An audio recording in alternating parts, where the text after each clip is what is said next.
Well, welcome everybody to the March 2nd, 2023 edition of Stories from the River. Um, this is our second installment coming up here in the spring. This is motivational interviewing in tribal populations, hosted by the National American Indian Alaskan Native Mental Health Technology Transfer Center out of the Native Center for Behavioral Health at the University of Iowa. I am one of your hosts, Kevin Simmons, and our other host here is Kevin Tomlin, who will likely meet here quick like. Just as a matter of housekeeping, um, just want to present the schedule kind of review here. We'll have a quick opening by Kevin Tomlin. Real quick recap of Stories of the River, like the community. What we're aiming to do here is just one piece of the implementation of MI within tribal communities, is this concept of being able to bring folks together here virtually after trainings, and then throughout the trainings here on out. We see that this is a good way to sustain MI practice in communities, as well as just being able to gather and share stories of MI practice. So Karina, when you share about, hey, I've been using the practice, like this really is the place that we would love to have you bring that. I think eventually the vision would be is that once we get a solid community here, which we're really working towards. We had three trainings prior or during the fall with Grand Ronde, with the Klamath tribes, and with folks from the Confederated Tribes of Cow Creek. This spring, we're getting ready to head to Newport for Siletz. We'll go to Umatilla twice. There was this, I think, Warm Springs, and then we'll end with the Tribal Affairs Unit, ODHS. So what we're doing is kind of building a critical mass of folks, and we're hoping that eventually we can have people come here and kind of take ownership of this part of the implementation, and have you come and share some of the your practices of MI within the community. That's Stories from the River here. With that, what I would like to do is I would like to turn this over here quick like to the co-host, Kevin Tomlin, if you would, and he will provide our opening. Hi, everybody. Kevin Tomlin. Good to see you. I'm going to start. I'm going to share my screen and offer up some words written in collaboration between the founder of MI, Bill Miller, and a friend of MI, Raymond Daw, developed with tribal folks in the Southwest. And this was developed in the context of motivational interviewing. It's part of why I offer these words. But as people roll in, as they do during a noontime event, we just remember them and with that spirit of welcoming. But I'd also invite you just to recall the work that we do, those with whom we work, both as a colleague and our clients, everybody, all the people, and the spirit of why we do the work. And we're here to consider this way of being professionally, this way of being professional that is so deeply entwined with what it is for us to be personally. So this is what Raymond and Bill Miller have written. Guide me to be a patient companion,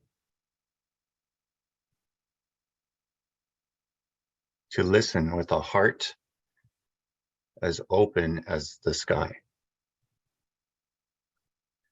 Grant me vision to see through her eyes, her being the person we're serving, see through her eyes, and grant me eager ears to hear her story. Create a safe and open mesa on which we may walk together. Make me a clear pool in which that person may reflect. Guide me. Guide me to find in this person your beauty and wisdom, knowing your desire for her to be in harmony, knowing your desire for her, for those people that we serve, to be in harmony, healthy, loving, and strong. Let me honor and respect her choosing of her own path and bless her to walk it freely. May I know once again that although she and I are different, yet there is a peaceful place where we are one.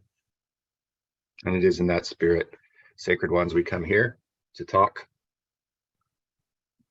get updated with each other on how motivational interviewing has been working in our work or not, and just to get to know each other again a little bit as we continue to develop a community of growth and learning.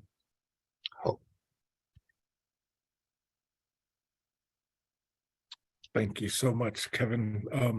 I would like to take this opportunity real quick, like here, and ask Charlotte if you would to introduce yourself to the small but growing community that we have growing here. Yeah, if I could ask Charlotte to introduce yourself. I apologize for coming late. I'm so sorry. I work for a federal agency that sometimes wants to use all my time up, so I apologize for being late. Charlotte McCloskey. So family is from Rosebud, so Chikanji, Lakota. I'm a counseling psychologist by training, and I'm just here to learn and listen. I'm hoping to get to know some more folks. I'm actually in Kansas City. I'm not out where it's beautiful where you all are at. It is beautiful here, but in a different way. But very much looking forward to hopefully meeting some of you all in the future as and see what I can bring to support.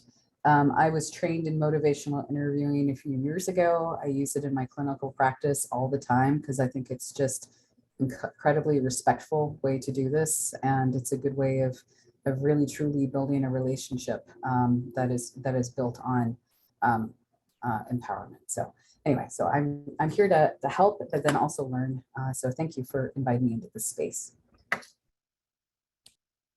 Thank you so much, Charlotte. One of the things that I was impressed with, and I'm always impressed with Kevin Tomlin, Brother Tomlin. You know, for me, he's an embodiment of motivational interviewing. And when we had a discussion, I was frantically, you know, making sure that we had things in order, you know, as best as we could this morning. And I sent him a text and I was like, hey, remind me what the topic is today. Being reflective, right? Remind me the topic. And I said, hey, yeah, by the way, would you mind opening us up? And he said, sure, I'd love to. That was his response. And I just love that, bringing in that, that opening around motivational interviewing. And it really took me right back to the training that we had here in Grand Ronde. And I'm a reminder of all the good words that Tiny shared during our training. And not to put you too much on the spot, Tiny, but also to open up the floor here. Was there anything, or is there anything that anybody wants to share around that blessing, or those words that were shared here? Was there anything that was prompted?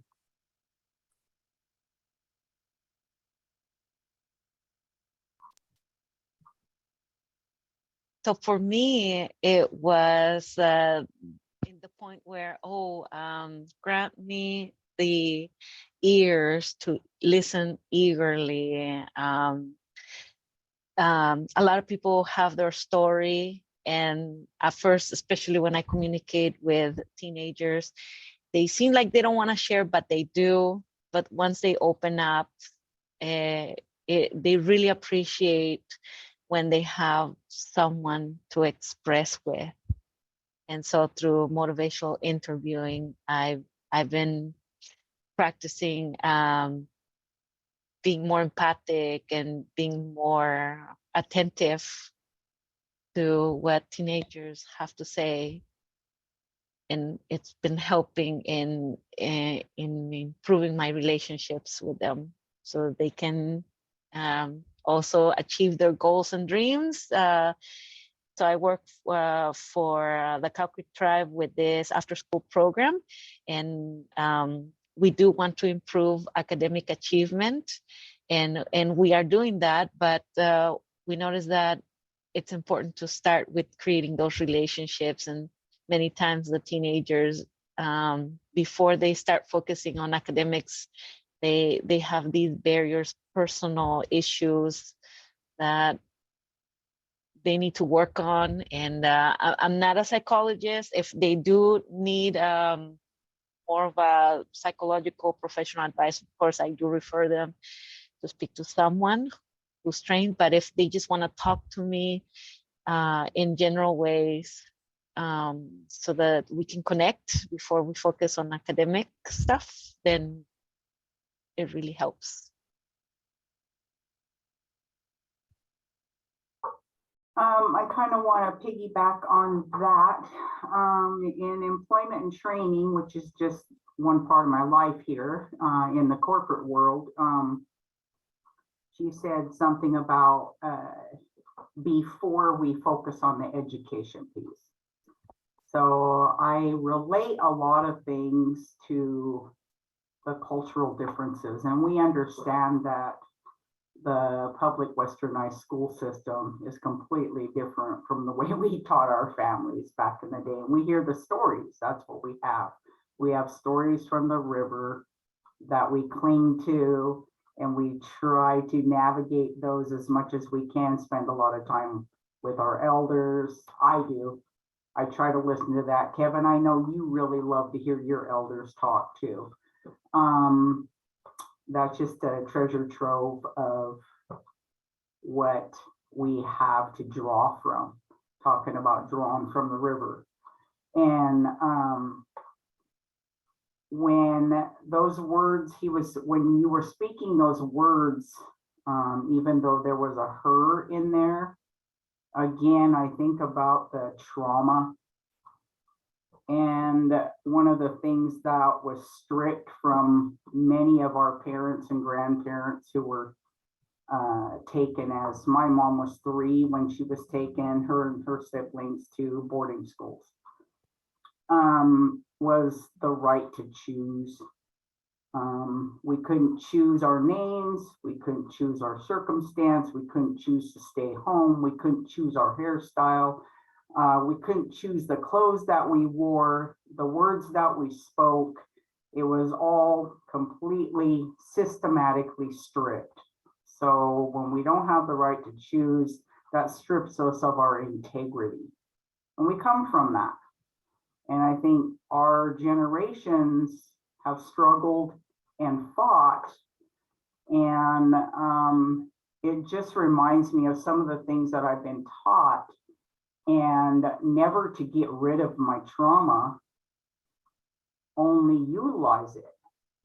Utilize that trauma because there's lessons in it, and utilize it as a tool for teaching and surviving myself so that I can help others learn how to navigate those waters, those rapids, those rocky dangers underneath the surface of the water, because they're there. Only our empath, and there's a lot of empathy in MI. There's a lot of empathy, and being able to grab the essence of that out of the water. And as older ones that have gone through a lot of different types of water, being able to help others come down that stream. And no matter how bad the water gets, might seem calm, but again, underneath there could be something that could again trigger something. So as we learn MI, assisting not only in our own journey down the river and remembering those things and identifying them, when those words were being spoken and it said her, I see a lot of crushed stripping of integrity in our men. And I think the essence of having to put on a good face, even though there's low self-esteem. And even like the smoke signals, that hidden message in there about the missing fathers. And why were they missing? Because they were lost in the trauma. They weren't able to handle being stripped of their integrity, their ability to take care of their families. They were taken away. How do we solve that? How do we rebuild the men's integrity and their self-esteem? Because we all put on a face. And as older ones or middle-aged ones, however that works, wherever we're at in our water, we continue to try to figure out how to swim through our own trauma so that we can assist the ones that are going to take our place. The ones that are learning how to live in many different worlds. And yeah, those words there, I think a lot of times, I understand the women, and women have a lot of powerful medicine in a gentler way. Hopefully we can come together with the men to help them through their pain and their rage. And I think it's an unrecognized energy and power that we could get back if we pay attention to the symptoms of trauma and validating it. I understand how pissed off you are, Billy Bob. I understand that. I see it. I understand. Let's talk about it. Because a lot of times our men will put on a front, they won't say nothing. And even behind education, there's different ways to handle our trauma. And I'm a trauma person. I learned how to navigate it. And MI is amazing. I understand that I can let them tell their stories and add it to the water. Just by helping them to swim along through the oars, using their oars. Thank you so much, Tiny, for your good words. Really quick, like here, I want to make a clarification. Did you refer to yourself as an older one? I thought your words were so good. Thank you. It also reminded me here real quick, like, and then we'll progress on with we'll proceed on with our events today. And I want to provide an opportunity for Charlotte to respond as well too, because I feel like Charlotte's work, a lot of what you're bringing also into this is the work around trauma. And I think we've heard that. So if I wouldn't mind you to, here in a second to provide a reflection on maybe what you heard. One of the things that it made me think about when you were talking, Tiny, was I think about a gentleman, a Karuk medicine man by the name of Charlie Red Hawk Tom. I also think of an indigenous scholar by the name of Joanne Archibald. Charlie Red Hawk Tom, who's Karuk, is he had this sentiment that we're walking backwards towards our future on an individual basis. As soon as you begin to start talking about the trauma as a piece to teach from, that's one of the things that I kind of got, ooh, that's, but that truly is, what we're doing. And it can also be MI as a wonderful practice to help us walk beside people and where they're at. I think of Joanne Archibald, an indigenous scholar who has done a lot of work around stories and story work. And she has this concept around, she's Stolo, she's Coast Salish up the way in Canada, is hand forward, hand back. right? That as human beings, we have one hand forward where we're handing out, we're trying to move forward for us, for our families, but it's very important for us to have one hand back, right? Because that's the connection to our ancestors. That's the understanding of the trauma, right?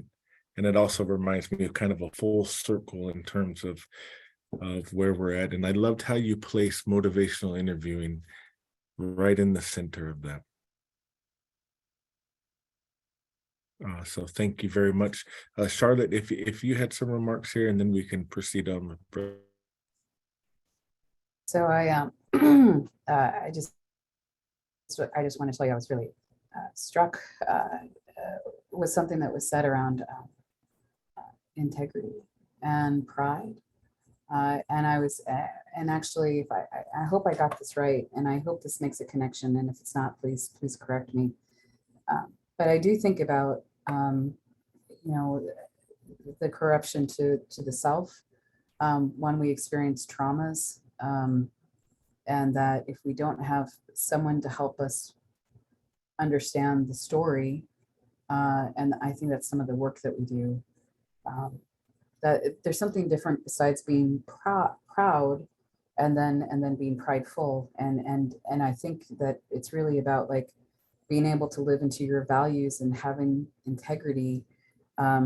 Makes us proud. It makes us feel connected. And what happens with traumas, and this is some of the work that I do clinically, is around PTSD and trauma recovery. But what happens is the story, depending on what support we have, sometimes what's happened, sometimes the things that have either happened to us or happened to our community or happened to, you know, the generations before us, because again, we all understand historical trauma. And the thing is that then what we tell ourselves keeps us from being able to resonate with joy anymore. And I think for some people, they wonder what contribution they can give to their communities or even to themselves.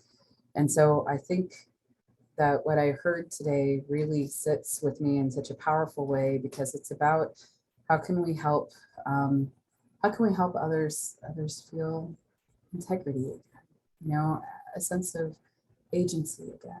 And sometimes it is by listening to someone's story and not interrupting, and doing it in such a way that they can get that out there, but then gently giving maybe some feedback that may help them shift a way that they feel about themselves or think about themselves. And I see that with motivational interviewing, because we're not trying to tell someone anything, but rather it just gives a hopefully respectful and responsible space. And but anyway, it really resonated with me around and being proud, not prideful. So yeah, and then just also too, I really heard about the anger, because that is something that I even see, you know, I saw quite a bit even in my father and his struggles and his walk.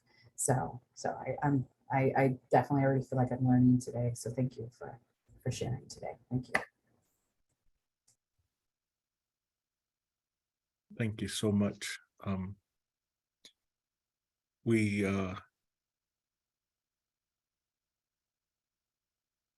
really kind of having a moment here, right? I'm grateful that we're able to be here. Thank you. What a what a beautiful sentiment. And with that, today's topic, or today's focus really is a title called Being Reflective. Kevin and I kind of like to I kind of like to use sports metaphors. Kevin comes from a sports metaphor family as well too.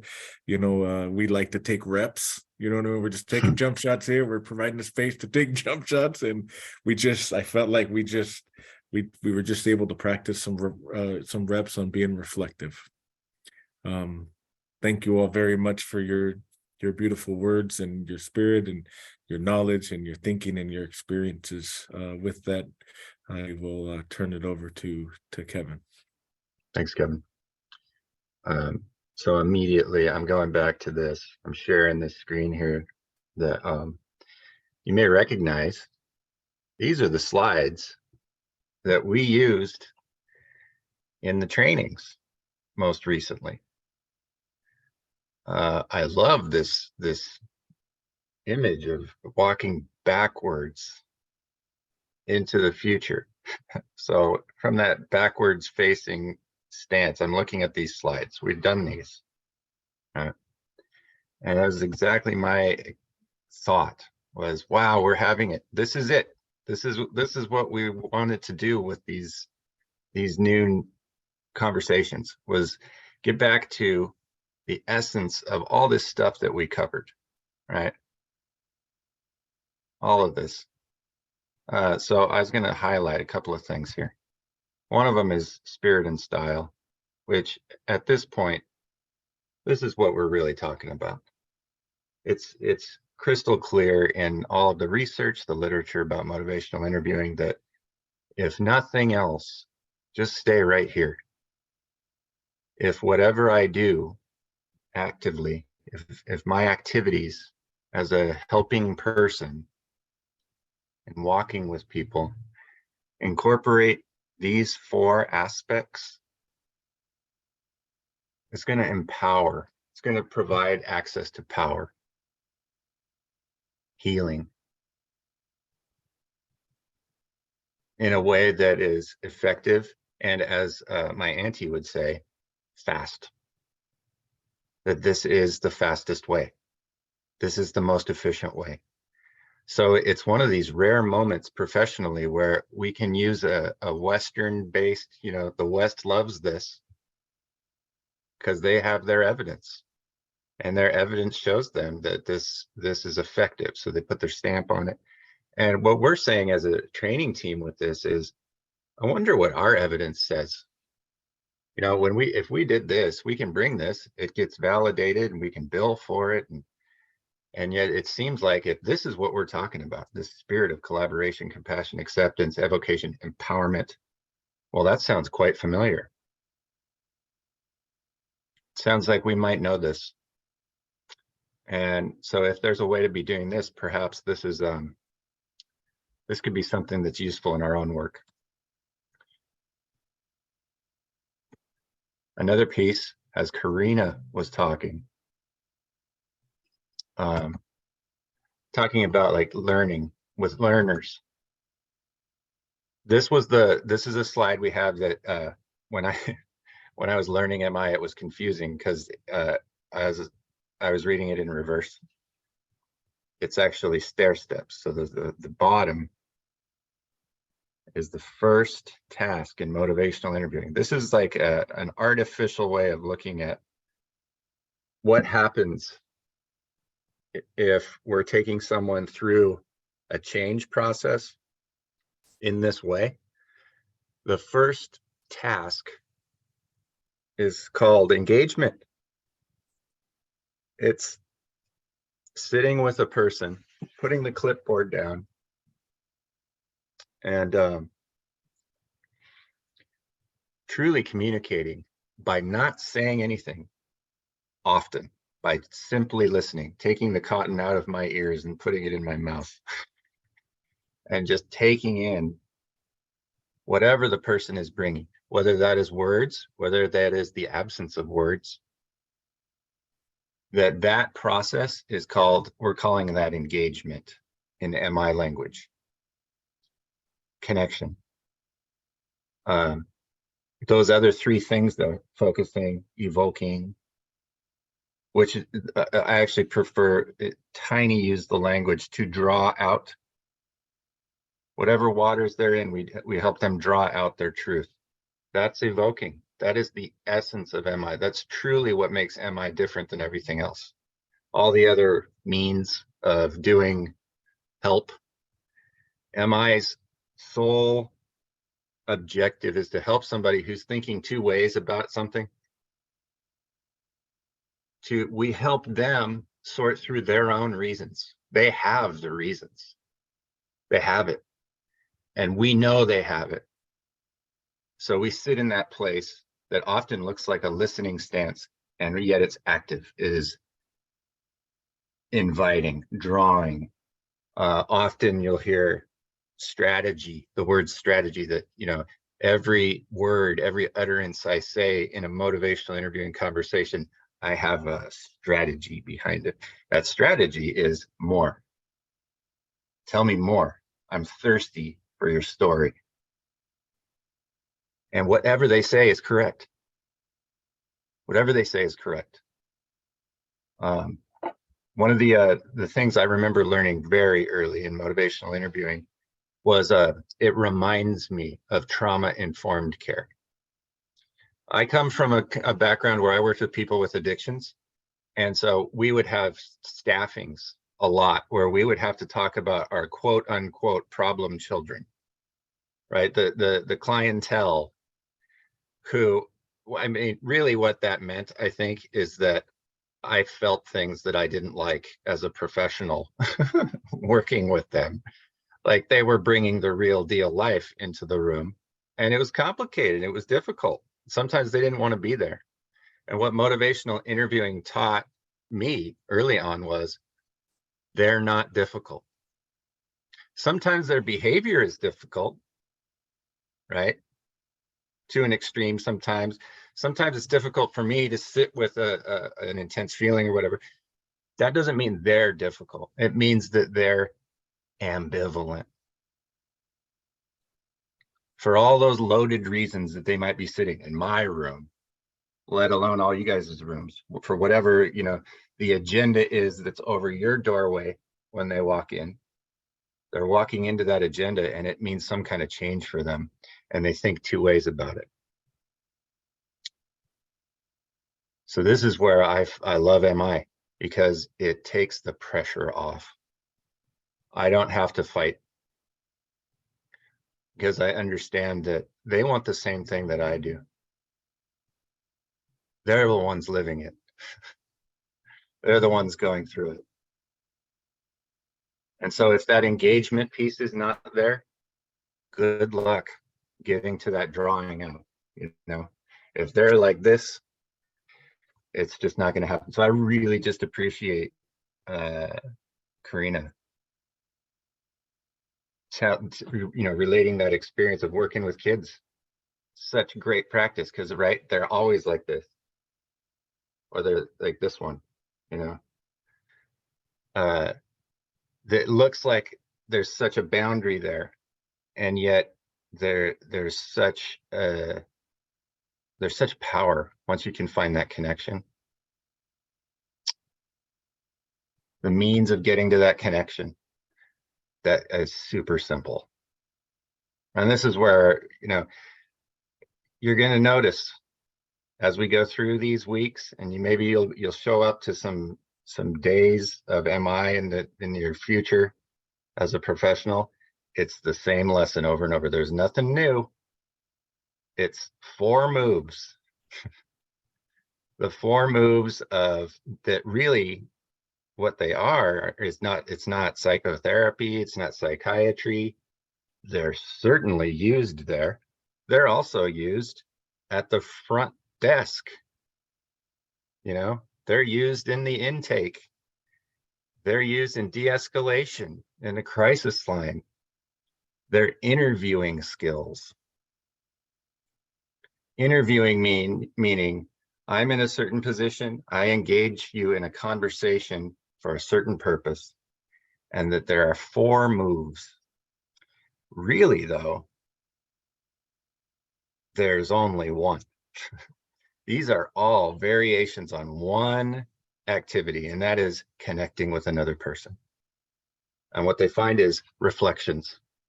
Reflections are the way to connect. So that R, reflective listening, is the essence of the ORS skills, even the questions.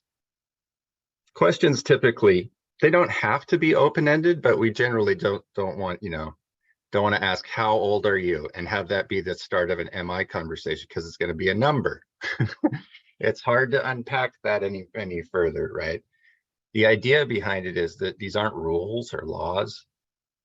There's a spirit behind it. The spirit is connect. And that it can seem a little counterintuitive, but that by refraining actually from getting into the interrogation and asking multiple questions, but rather listening and demonstrating to the other person that we're listening.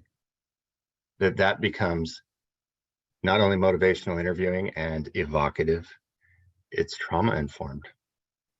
Becomes very safe by simply saying a word back to them that communicates not a question, but a statement. I hear you. I hear you.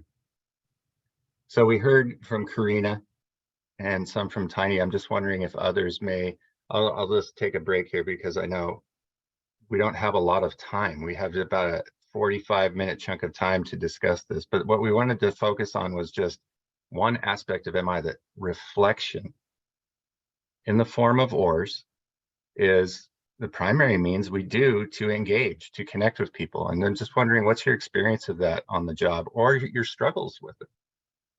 How has that been going? So I'm going to open it back up and see what people have to say.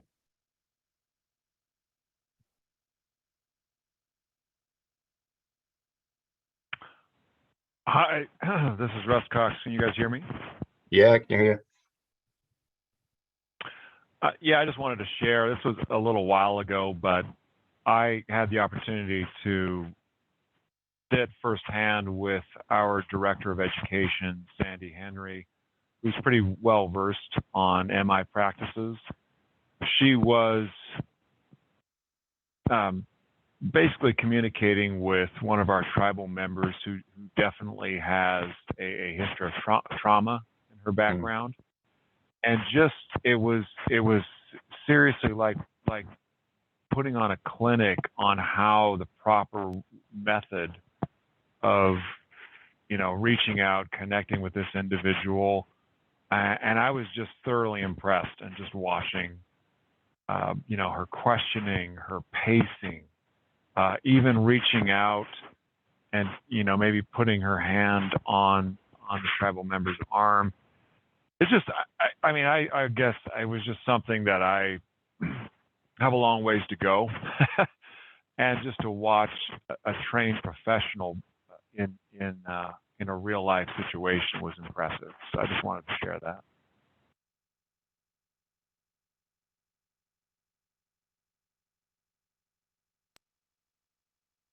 Thank you so much, Russ. I recognize those sentiments every time I'm with Kevin Tomlin and Charlotte and Dr. Kathy Tomlin to watch them.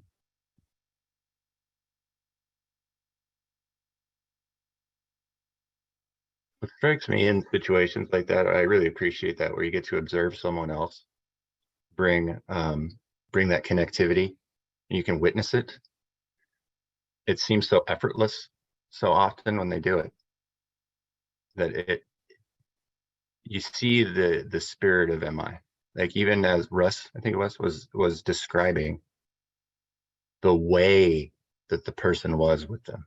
That's one of the exercises we did. We did it in previous trainings. Was think back in your life to someone who empowered you in any way, like someone who you remember was really influential. Maybe it was a teacher, maybe it was a parent, maybe it was somebody else's parent, an elder. And what was it about that? The example that I used in my life was my math teacher. I don't even remember which math class it was, let alone any math thing he ever said to me. I'm sure I learned math there. It was the way he did it. It was inspiring. It wasn't about math. And math was the content and the means of delivering that content. There were things that happened in that class that didn't have anything to do with math, but they were definitely human. And they made me think, that person has something to say. They're seeing me, And have you had that experience in your life? And what was it about that? That's what we're talking about. Spirit of MI.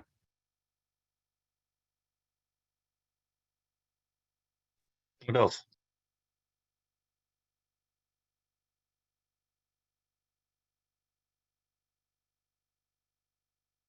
Might be looking, if we're walking backwards into the future, maybe we're sensing forward. Thinking how, have you been trying MI in your work? Is there anything coming up? Are there ways that we can tailor this brief conversation? We're trying to have it every week for the purposes of developing community, right? That maybe there would be something that you're curious about or struggling with in MI, not struggling even, but just something that you would like to hear more about. We're open to that too as well. So any feedback you might have right now.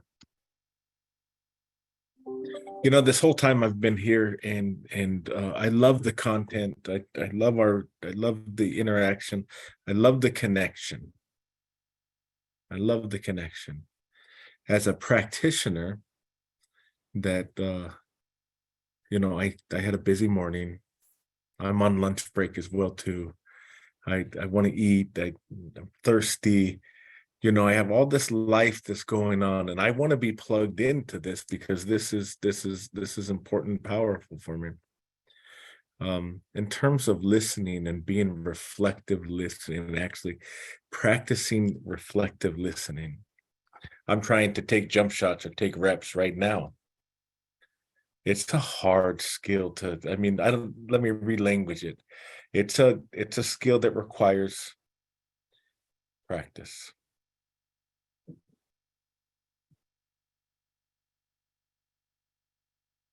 And what are those things that we can do? Simple, discreet, but also helps us, those reps that we can take to help us become a better reflective listener. That's the question that I'm leaving with, right? You know, today. Yeah. You know, Kevin, Go ahead. This is Tara. And Tara. Simmons, you're dead on there. It is difficult when you have so much going on that you don't, you're not sure where you're headed or how to listen. It's that matter of perspective and just slowing yourself down. This is Tara Summers, by the way. I think I'm in on Tiny's thing.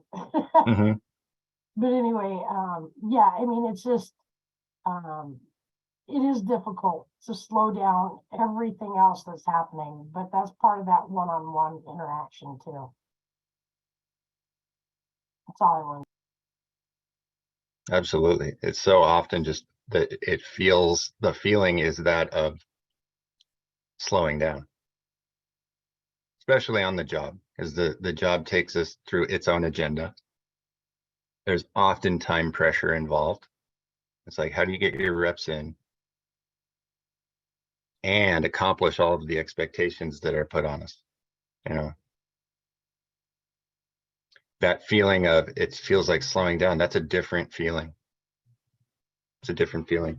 Maybe one we can, like the idea that, I mean, I definitely think the idea of doing some, like we could do like simple little practice things even.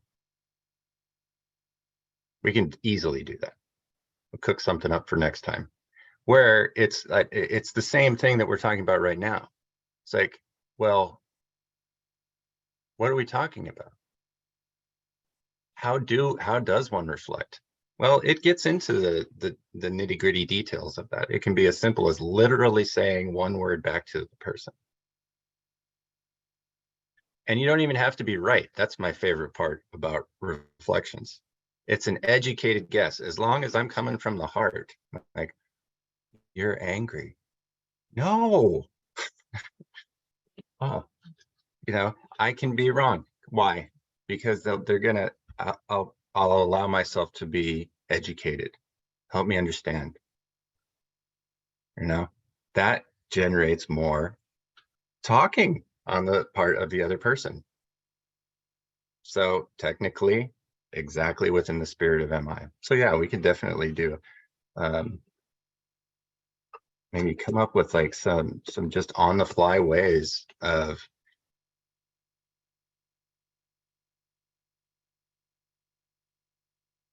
I would definitely encourage as you go through, you know, your day,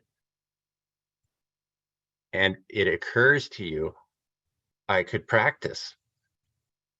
See if there might be a window with that mindset. Maybe that's just a few minutes out of a day. Just to like any kind of remembering the mindset of MI, that is where the practice happens. So maybe you might pick easy people first, you know, whatever that means. People you feel comfortable trying with, you know. My grandmother was always a good sport.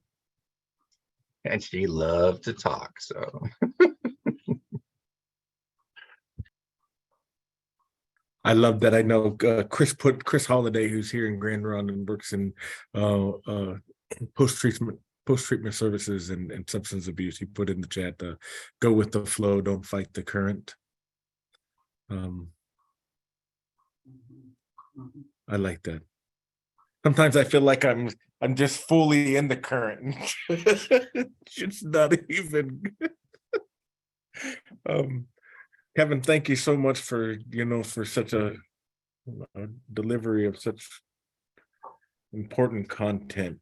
I want to be cognizant of folks' time. We are 5 minutes to 1.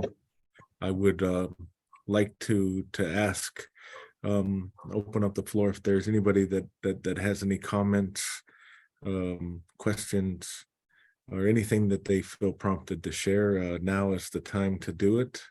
And then if I could ask Charlotte at the end, if you could provide a closing thought for us.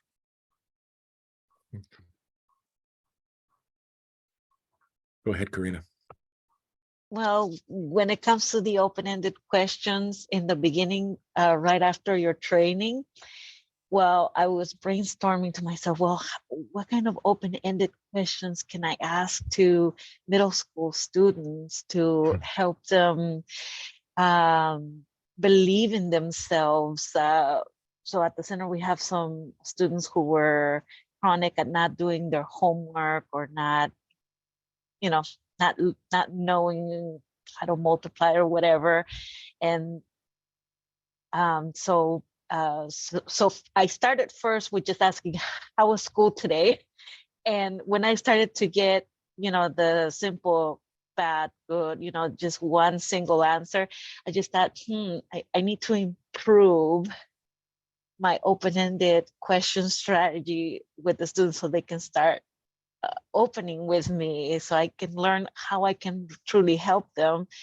And so, so by remembering your training and then some other articles I found on the internet, I found ways to increase optimism in the conversation. And so instead of focusing on, oh, they were the problem, or the problem was that they weren't doing the homework, I started to find a way to instill them the possibility of change. Hey, let's have this conversation. Let's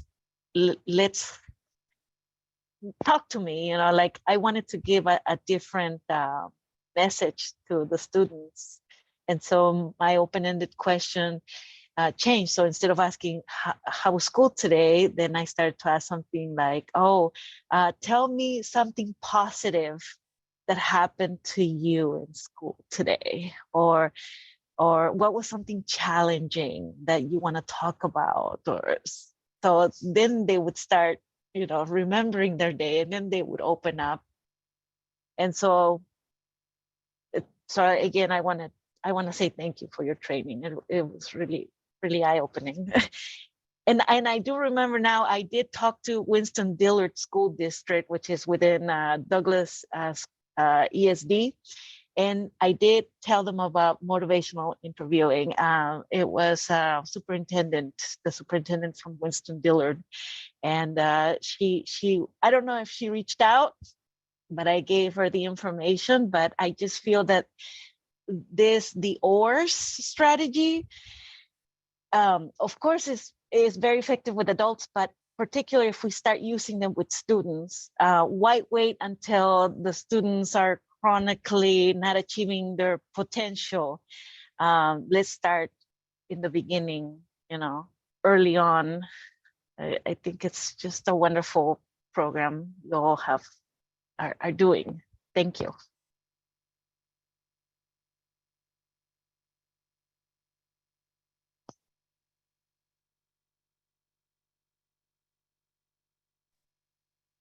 Charlotte, if you would, I don't know how I can follow that. That's amazing. I feel like that's where we maybe should have this tone for today. And I was Oh. just thinking you were filling me full of so much hope and optimism and just thinking about how you are taking this and using it with little ones. This is just awesome. So thank you for your story today. And that I think is going to be my inspiration. So thank you for inspiring me and just helping me be grateful to be part of this conversation today. Because this is what this does, you know? So thank you. So I'd like to leave with that, actually. I have nothing more to say. Besides, thank you. Right on. thank you, everyone. We will see you all in 2 weeks. If you have any questions, you can feel free to always reach us out. We'll continue to try to advertise a few days before. Thank you so Thank much, you very Karina, and much. everyone for coming.